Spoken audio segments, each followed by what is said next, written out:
Hello, everyone, and thank you for joining us today. We know you are very busy, and we appreciate you choosing to spend the next 45 minutes or so with us. In today's webinar, we will explore how graph analytics can be used to unleash the business value of your data lake. We hope you find this webinar to be informative. These webinars are our way of conveying our enthusiasm for graph, and we hope some of that enthusiasm rubs off on you. I am David Ronald, Director of Product Marketing at TigerGraph, but I am not today's presenter.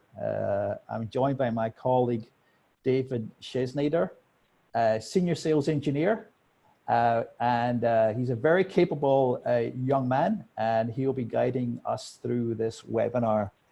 David has over 20 years experience in the tech industry. Specifically, he has over 7 years with Hadoop and big data, and is therefore very qualified to give this webinar today. He has a Bachelor of Science from North Carolina State University, and if I'm not mistaken, he's been with TigerGraph for about 6 months. Before we get started, here are some housekeeping items.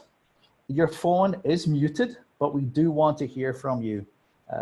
This webinar is much better when it's interactive, and the way you can submit questions is to do so by using the Q&A tab in the Zoom menu. This webinar is being recorded and will be uploaded to our website shortly, and the URL will also be mailed to you in case you want to share the archive with a colleague or revisit anything that David's going to present. Last but not least, if you experience any technical issues, please contact myself or David via the chat button, and we'll do our best to fix them. And at this point, I'd like to pass control of the webinar to David.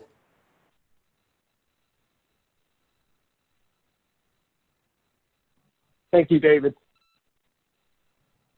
And happy Wednesday to everyone. Hopefully you'll find this exciting.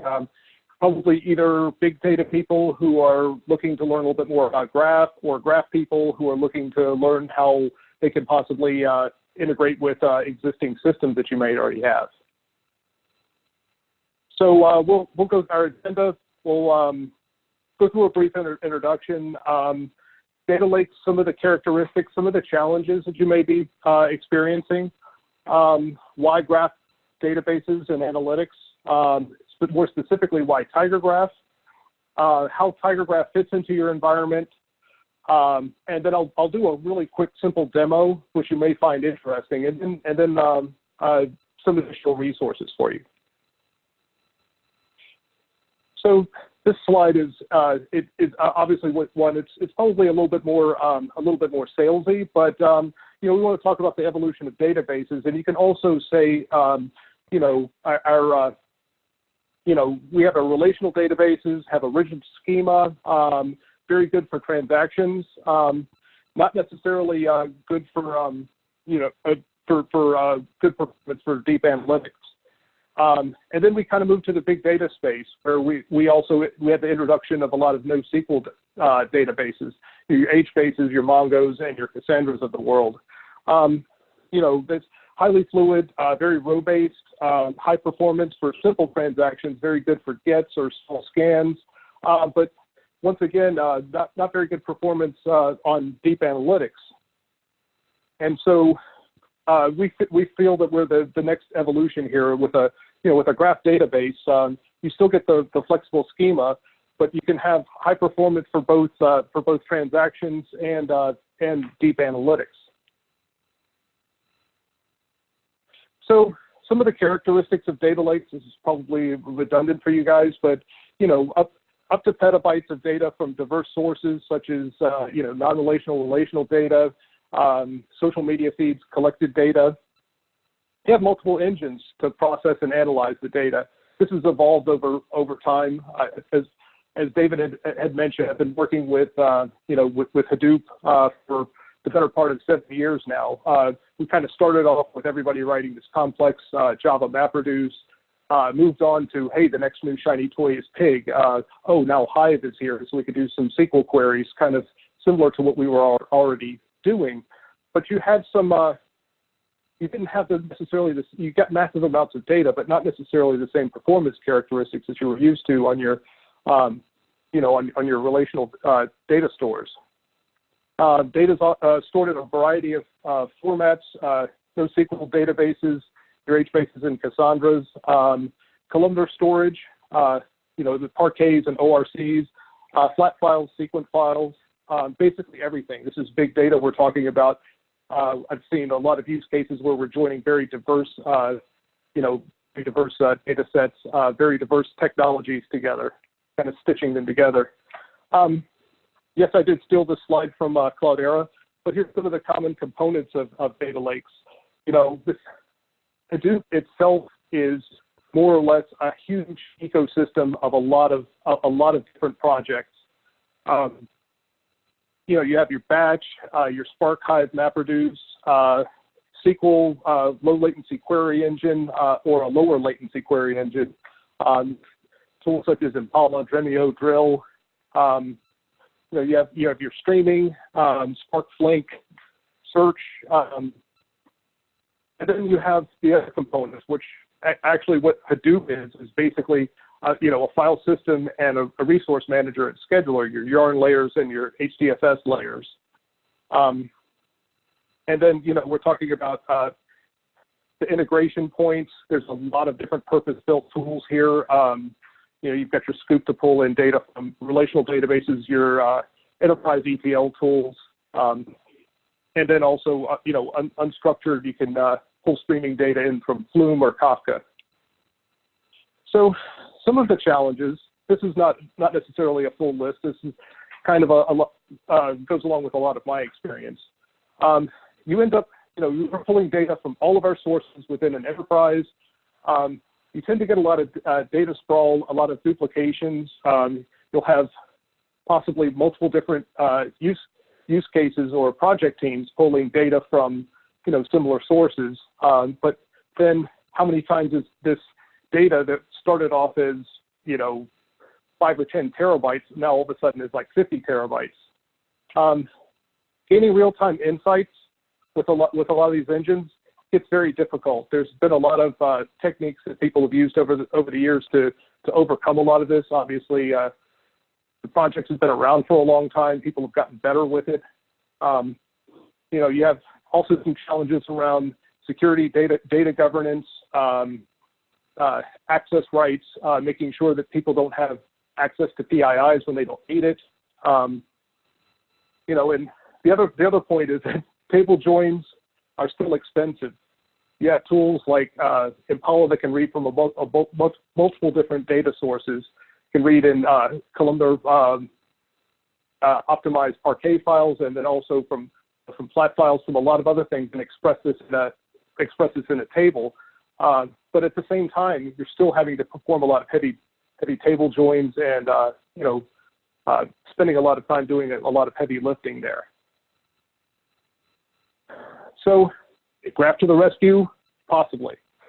What I wanted to say is that, you know, in your enterprise, a lot of tools that you have are very, you know, they're very either purpose-built or they all have their place. TigerGraph is, I'm not trying to say that TigerGraph can replace your data lake. No, we want nothing of the sort. We want to be a complementary technology to the technologies that you already have. But being able to gain faster insights in your connected data, Graph is all about connections. We consider ourselves a hybrid transactional and analytical processing engine.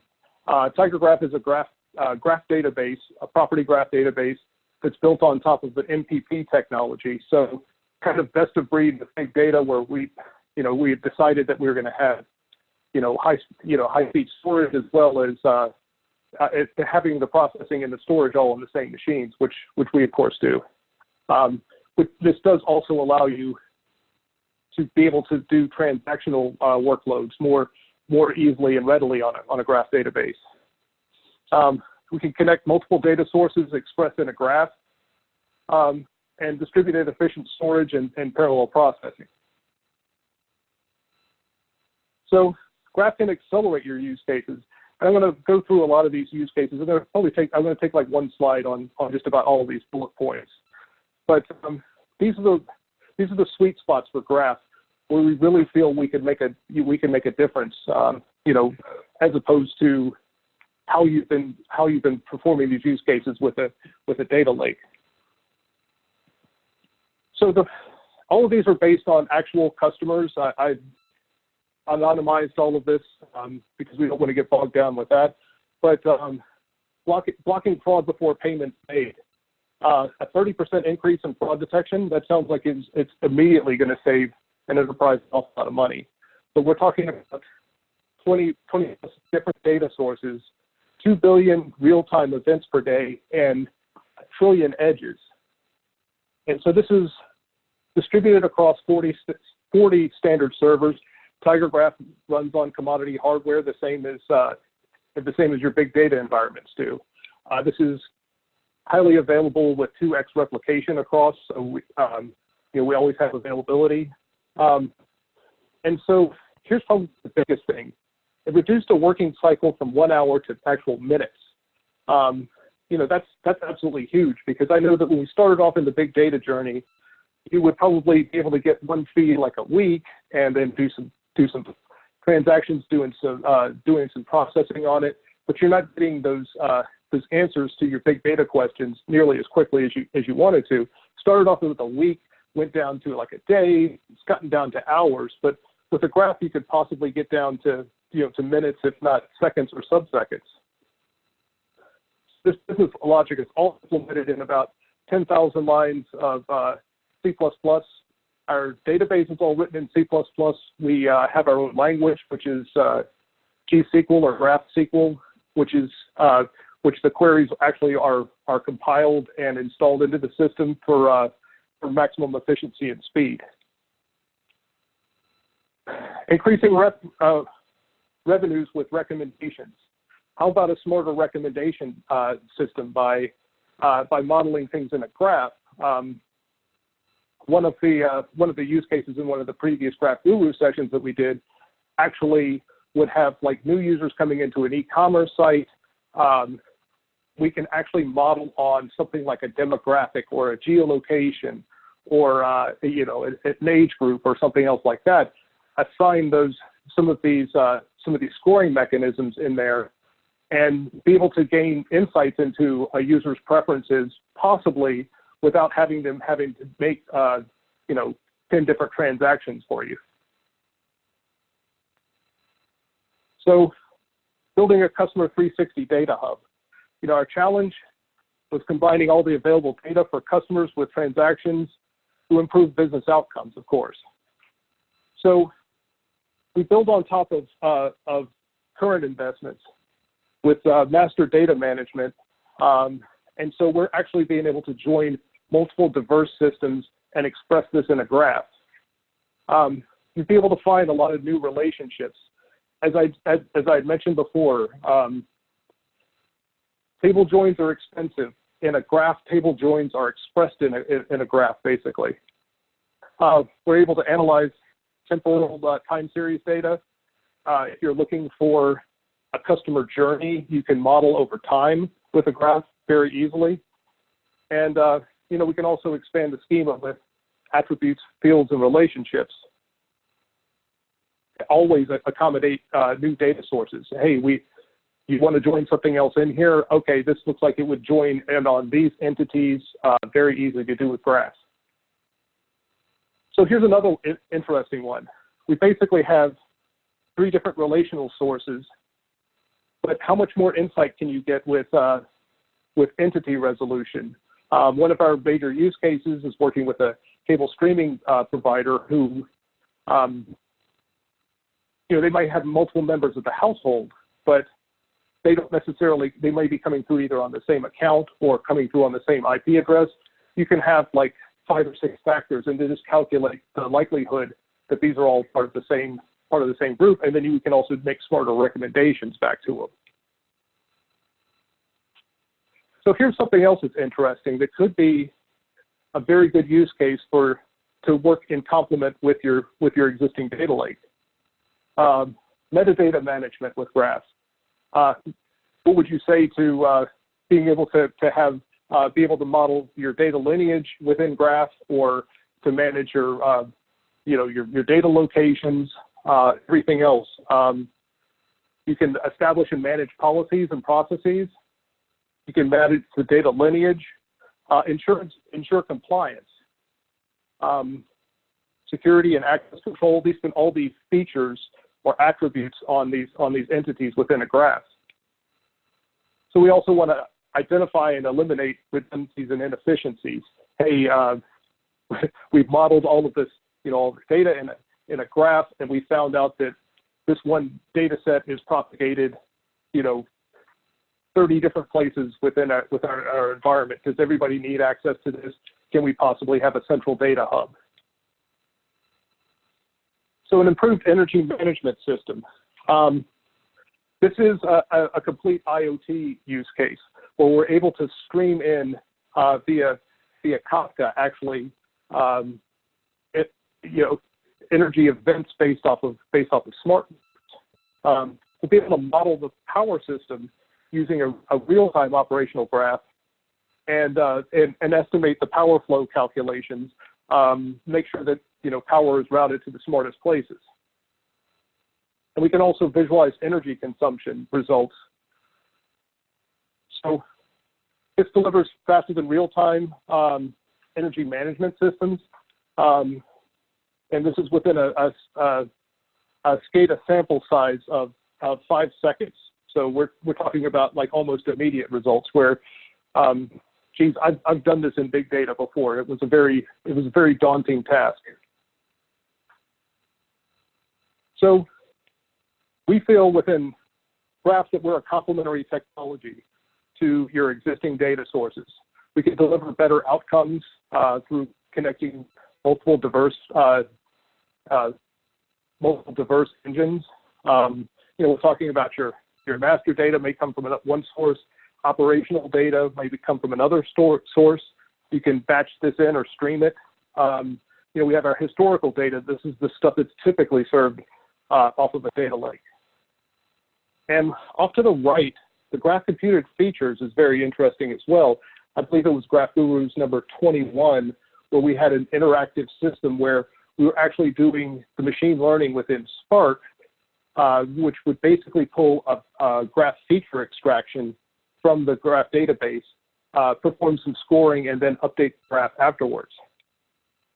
And so, a number of the different use cases, increasing revenues for product and service marketing, real-time customer 360 recommendation engines, reducing costs. Fraud is always a huge use case for graph. Anti-money laundering, cybersecurity, fraud detection, risk assessment. And then we're talking about when we kind of move down in the blue box, AI and machine learning, geospatial. This is a lot of this stuff is our through the use of our graph algorithms, which you'd be able to do computations running these algorithms directly in the graph. You don't need to pull it out to do that.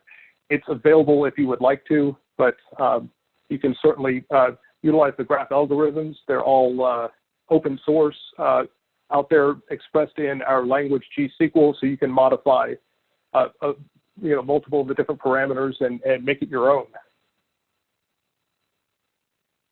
So here's where we start. Here's where we start getting interesting.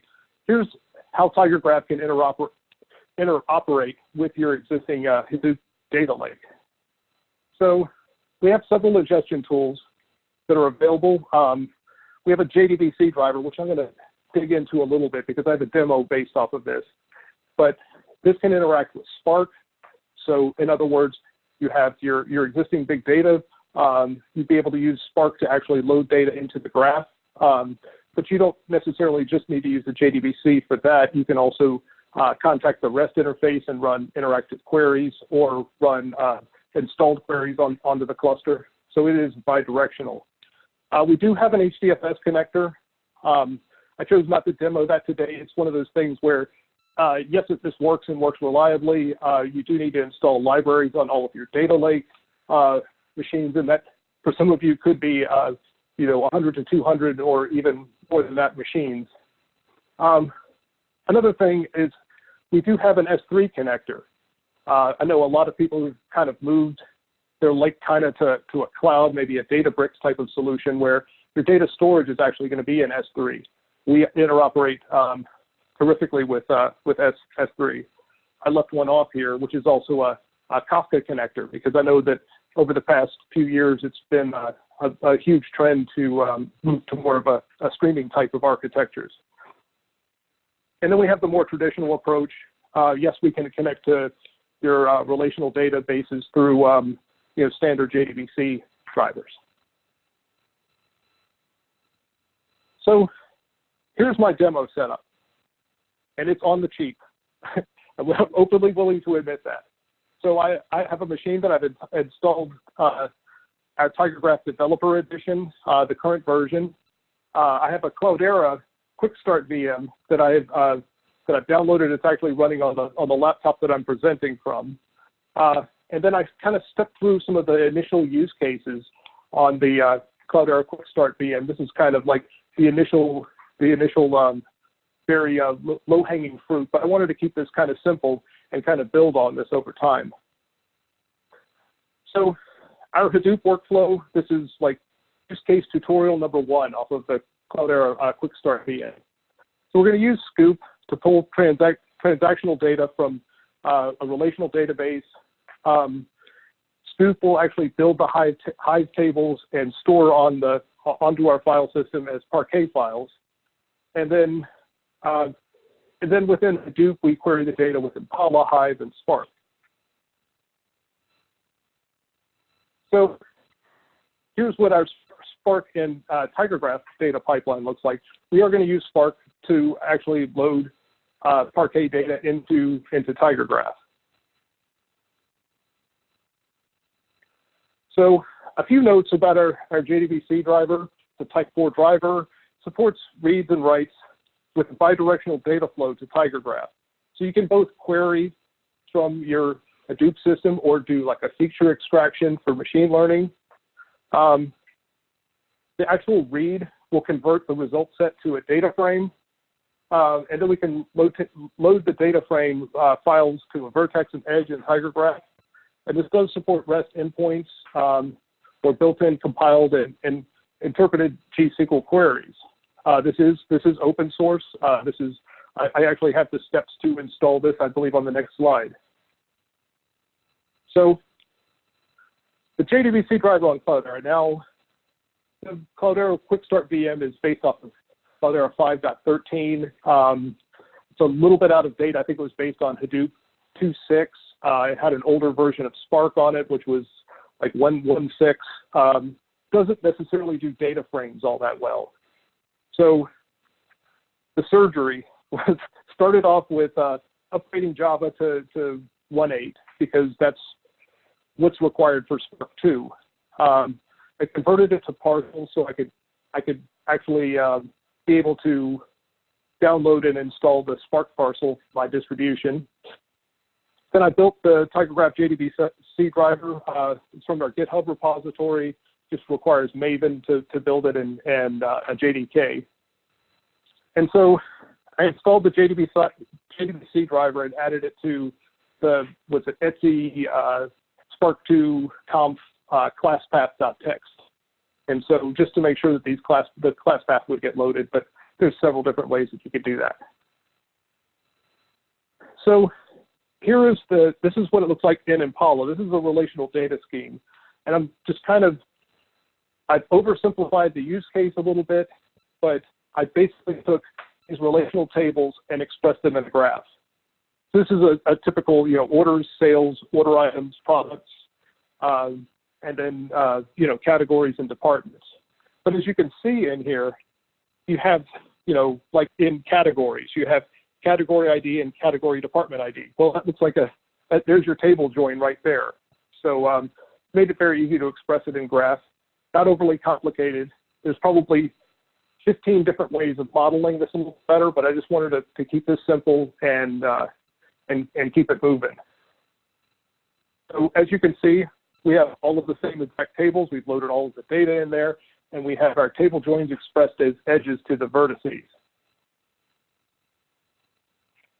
So here's our Hadoop to TigerGraph workflow. We're going to use Apache Spark to read the data on HDFS in Parquet format, and then we're going to use the TigerGraph Spark JDBC connector to load the data into the graph. And then we're going to do some graph exploration. So it is demo time. Okay, as you can see, here's my VM that's running on my laptop live here. And so you can see that the normal stuff, here's the tutorial exercise one, and this is the graph schema that I just had showed you. Okay, and so the Hue editor, as part of the job, they gave you some Impala queries to run. As you can see, we get the response is relatively quick. This is a very small system based on like 8 gigs of memory. But then again, anytime we want to gain some insight from all of these tables, we're gonna have to join them, and even in Impala, that starts getting a little bit expensive.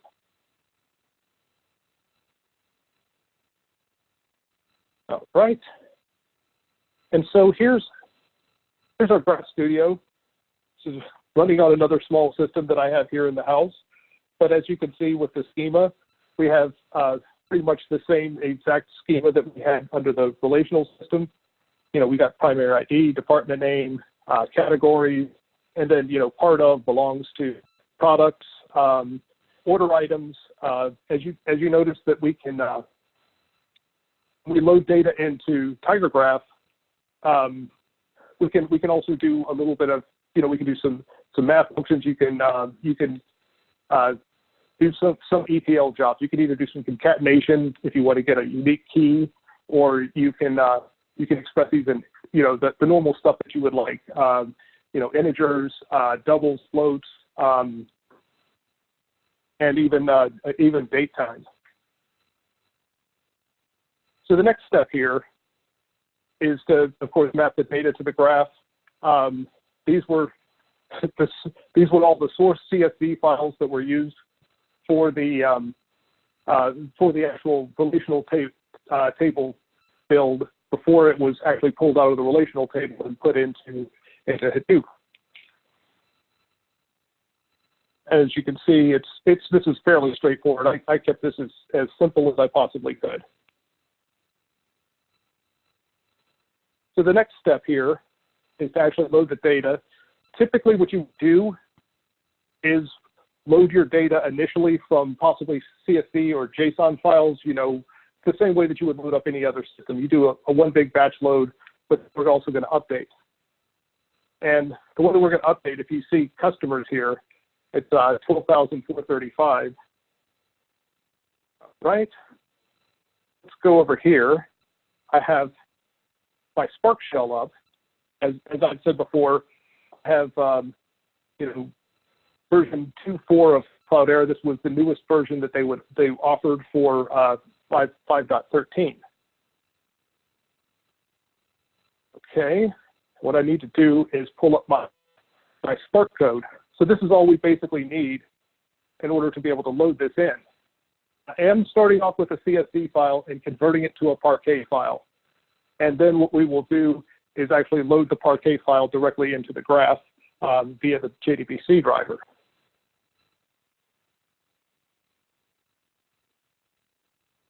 Right.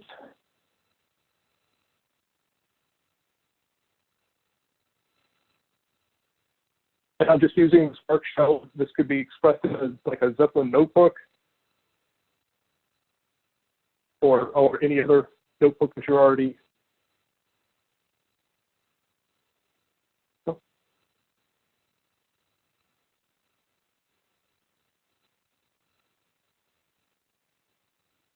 And we are loading.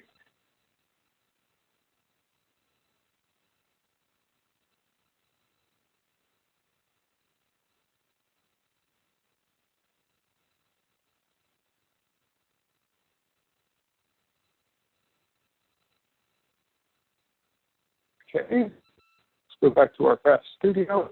As you can see, the customer, we just loaded 12,000 records in what, a minute or so. Pretty quick, pretty easy. I know a lot of prospects and customers alike that I've been speaking with recently already have their data stored in Parquet files on their data lake. They want to use this as a source for testing this in a graph, whether it's an evaluation or a specific use case. Very easy to do. One of the things I did leave out of the steps, I'm obviously working with 2 single systems. If you wanted to run this under Yarn with, you know, basically running with a lot of Spark executors, we are able to run this distributed and also load data into a distributed graph as well.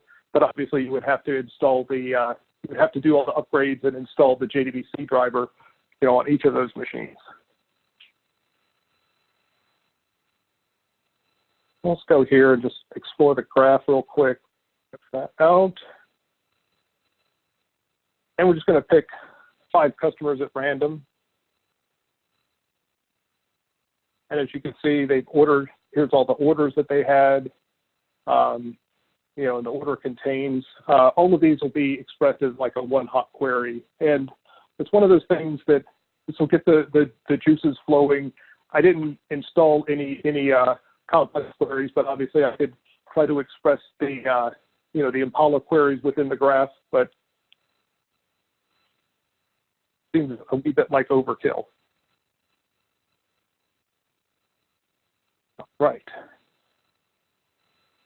Back here.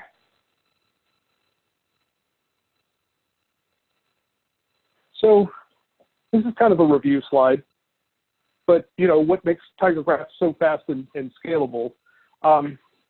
This was the years of culmination from our founder and CEO Yushu, who had worked at Teradata and then worked at Twitter, and he's like came up with this brainchild. I think he has probably 17 to 25 patents that based on MPP technologies, but he combined the graph data model with the MPP technology. That's one of the things that's kind of held people back over the years with graph, was that there wasn't such a highly scalable solution. But you know, we feel that we have the both the architecture and the engine to be able to overcome that. You know, we're talking about native graph storage, as opposed to, say, your Spark GraphX, parallel graph computational engine. You could do deep link analytics in real time. And kind of what that means is, you know, when we talk about deep links, we're talking about, you know, 10 to 15 hop queries, which can be performed in sub-second response times, and how that would be expressed in the relational world or with, you know, Hive or Impala or any of these else. Each one of those hops would represent a table join. And, you know, how great is that to be able to get insights out of your data that quickly? So we do get 10x compression. That's basically as compared to similar products that are out in the field. We tend to compress the source data up to, I don't know, 40 to 60%, as opposed to the actual source data growing when it gets into the graph. You know, and we do have distributed graph for scale out using multiple machines, where each of the machines will process the contents of their graph on their machines, and we can do this all in parallel.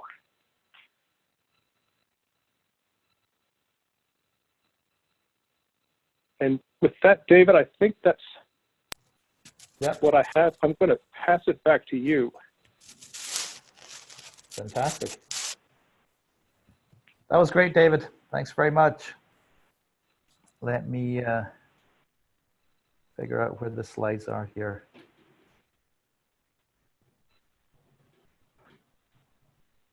Ah, okay. Okay, David, that was a very thorough presentation. I learned a lot.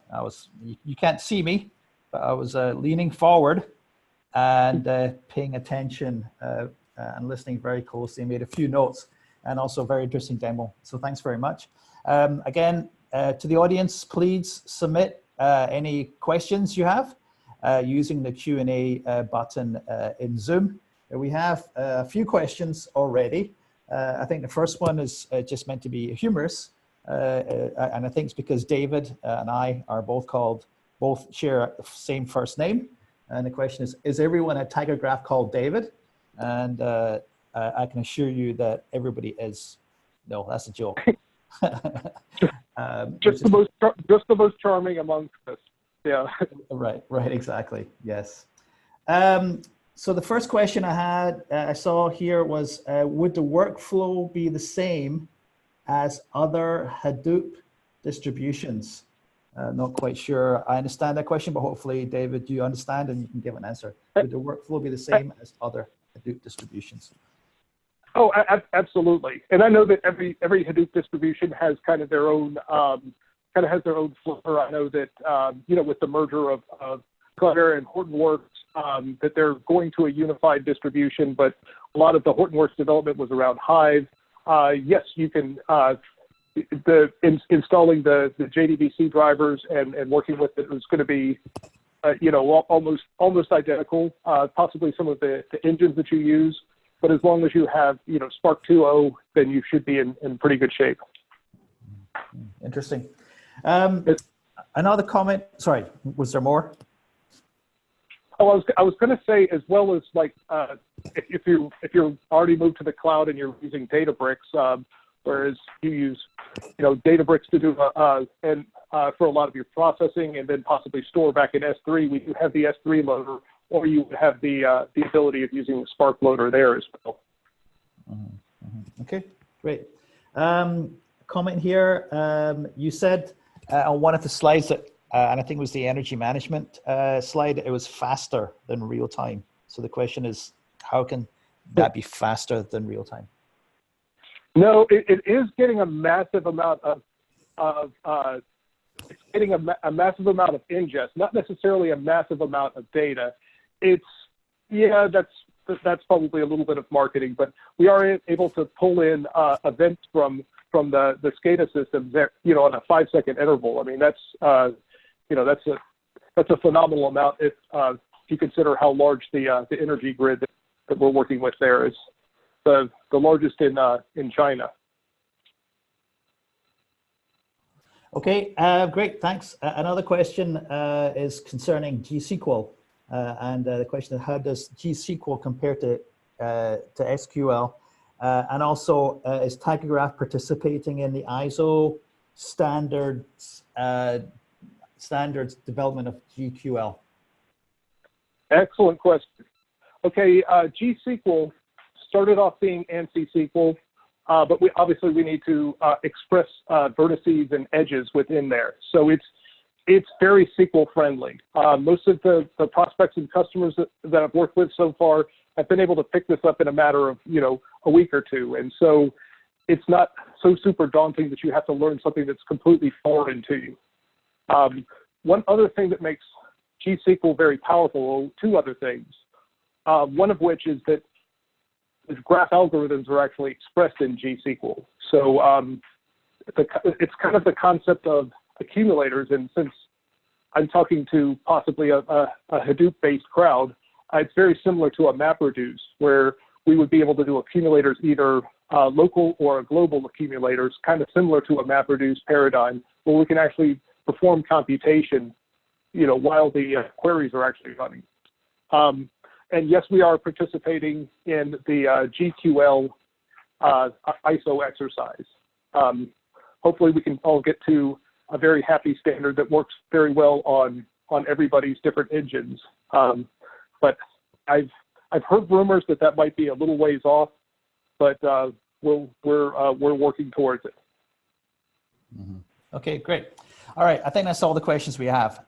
So let's move forward and begin wrapping up the webinar. Hopefully our enthusiasm for a graph has been contagious, and if it has, you'll probably want to learn more, and you can do that with a variety of resources. David was using the developer edition of TigerGraph, but we have also a SaaS implementation, TigerGraph Cloud, and it's free. We have a free tier, free in perpetuity. And I encourage you to go to tigergraph.com/cloud to try it out. It just takes a few minutes, 5 or 6 minutes, to get started. We also have other resources. We have our test drive resource, tigergraph.com/demo, where we have recordings of demonstrations in TigerGraph using the Graph Studio user interface that David was demonstrating, along with explanations of what's being shown in the demo. You can download the developer edition. Also, we have we have Guru scripts. And last but not least, definitely not least, we have a developer forum, and our plan is to expand that significantly in the coming weeks. And I encourage you to join that forum. And you can do that at that URL shown there, which I will not read out. It's a bit lengthy.